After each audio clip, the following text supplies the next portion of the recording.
Olá pessoal, hoje vamos ver as flexibilizações dos isolamentos sociais e políticos.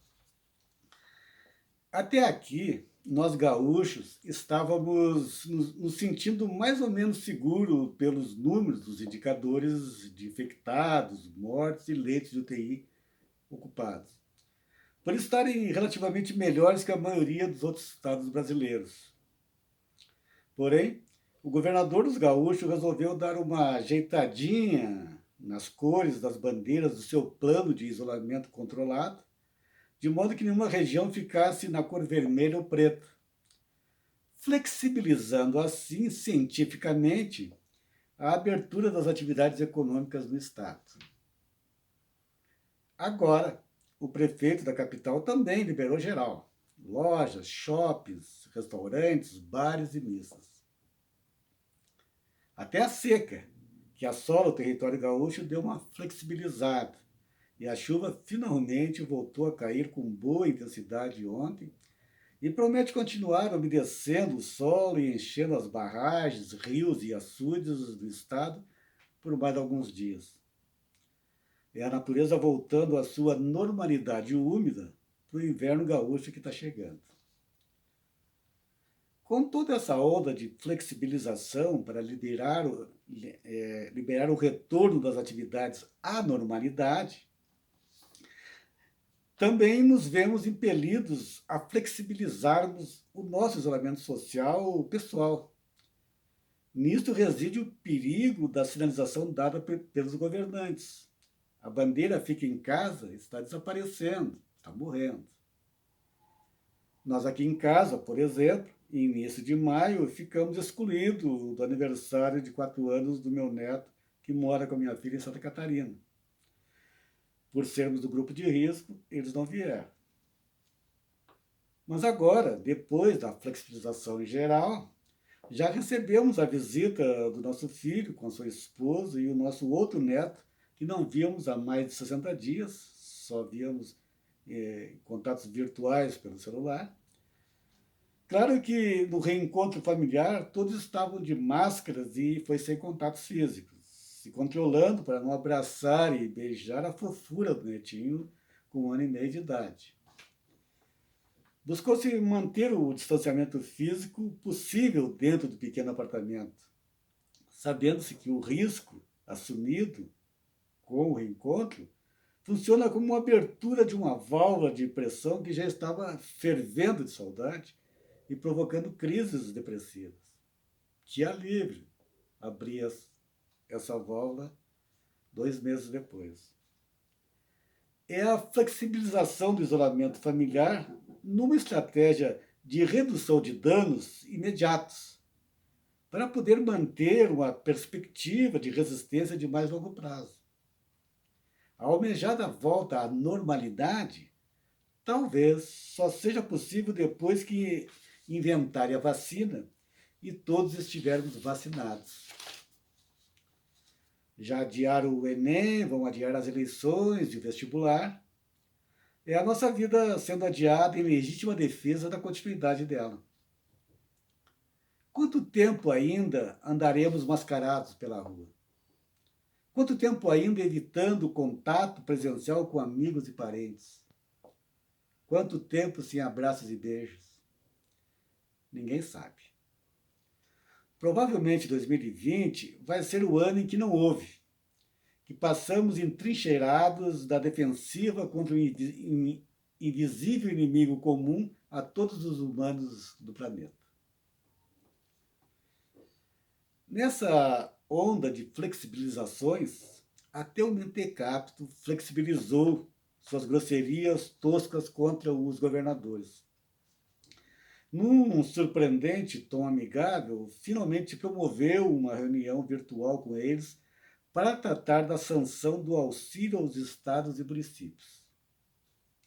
Depois de longa tortura, decidiu fazer essas tratativas para desengavetar o projeto aprovado pelo Congresso, que está na sua mesa esperando assinatura faz mais de 15 dias.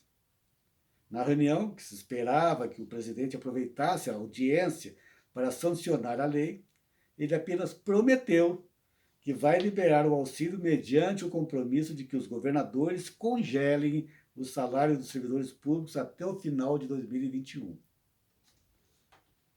Evidentemente que nesse ponto de arroxo salarial sobre os funcionários públicos, foi fácil para o Bozo e os governadores flexibilizarem suas hostilidades, pois nessa matéria é fácil conseguir o apoio da maioria. Mesmo assim, não foi por unanimidade, pois alguns governadores sentiram a maldade de que a intenção do presidente era debitar nas costas deles o ônus político de apoiar a proibição de reajustes salariais. Para nós, gaúchos, não há nenhuma novidade em congelamento de salários dos funcionários públicos.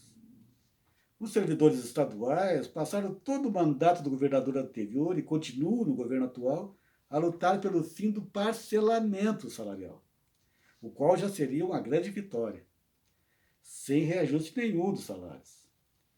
Igualmente, no âmbito da capital, mesmo com a luta feroz da categoria dos municipários, da qual eu faço parte, que fizeram uma longa greve a cada ano da gestão do Marquesano, e não obtivemos nenhum reajuste salarial. Zero reajuste. Logo, o congelamento salarial já é uma prática habitual desses governos liberais que almejam privatizar os serviços públicos e submetê-los às regras de lucro do mercado, que é o deus do ministro da Economia, Paulo Guedes, o deus mercado. Os primeiros passos para a privatização, da entrega dos bens públicos, patrimônio público para o deus mercado, como estão fazendo agora com o DEMAI, já são sabidos. É o estrangulamento de verbas, o sucateamento dos órgãos, com o esvaziamento do quadro funcional e o arroxo da carreira salarial. Nem mesmo uma crise como essa do Covid-19, em que o SUS revelou a única salvação para milhares de brasileiros, é capaz de abrir os olhos dessa gente, nem sensibilizar o coração deles para a importância do serviço público como um bem público para todos, que não se destine só para quem possa pagar. A prestação de serviços públicos não visa dar lucros financeiros, visa propiciar bem-estar social para a população com dinheiro dos impostos pagos por eles mesmos, por nós mesmos. Mas a grande flexibilização da semana foi, sem sombra de dúvida, a do Supremo Tribunal Federal, ao flexibilizar o sigilo da tal reunião ministerial do governo bolsonarista. Tornou de conhecimento público a reunião com seus sórdidos absurdos de um bando de predadores da nação que se aproveitam desse período crítico, com mais de 1.000 mortes. Para eles, esse é um período de tranquilidade, porque a mídia só dá notícias da pandemia. É a hora de passarem a boiada toda no desmatamento da Amazônia, para passarem de baseada o desregulamento infralegal no meio ambiente, aos canetaços.